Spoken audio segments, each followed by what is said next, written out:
मित्र म्हणतो आणि गांडुळांची साईज ही त्यांच्या जितकी खाली खोल आहे त्याच्यानुसार ती वाढत जाते. म्हणजे आफ्रिकेचं जर जंगल बघितलं आपण तर गांडुळाची साईज ही आपल्या आजगरांपेक्षा मोठी आहे. आपल्याकडे जी गांडुळे आहेत ती आपण 1 इंच किंवा साधारणपणे 15-20 सेंटीमीटरपर्यंत आहे.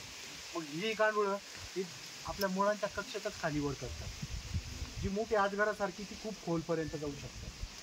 गांडूळ शेती शिकायचं म्हटलं तर कंप्लीट 22 दिवसाचं ट्रेनिंग आहे ते. पण तुम्हाला आपल्याला एक छोटेखानी आपल्या जमिनीच्या आरोग्याच्या दृष्टीने जर बघायचं म्हटलं तर हे खत आपल्याला 2 महिन्यामध्ये तयार करता आलं पाहिजे.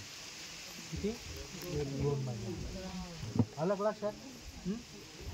आता ही गांडूळं हे बघा इकडच्या साईडला असतील किंवा ओलव्यामध्ये हे बघा ही काय दिसली का?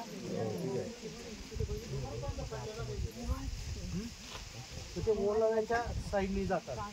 आता हे गांडूळ खत तयार करायला 2-2.5 महिने लागतात. किती दिवस लागतात?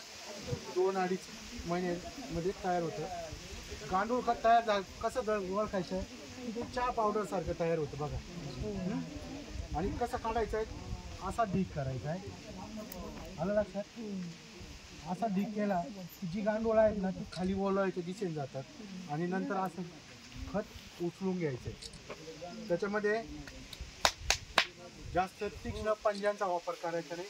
वरच्या वर हाताने आपल्याला काढून घ्यायचे. आलं लक्षात?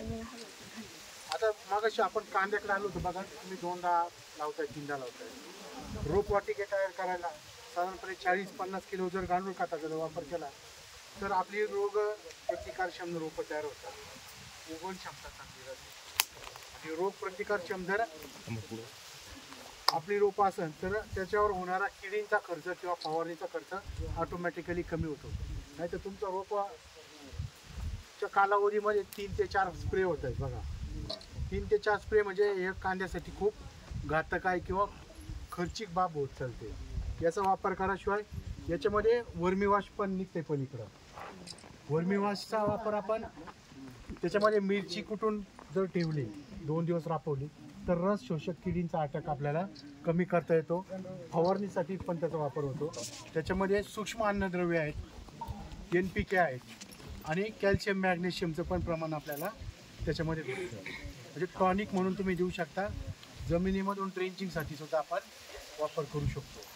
या पद्धतीनं आपल्याला जागेची निवड करताना सावली असणं गरजेचं आहे. ऊन वारा याच्यापासून त्याचं संरक्षण होणं गरजेचं आहे. पावसापासून संरक्षण होणं गरजेचं आहे. आलं लक्षात?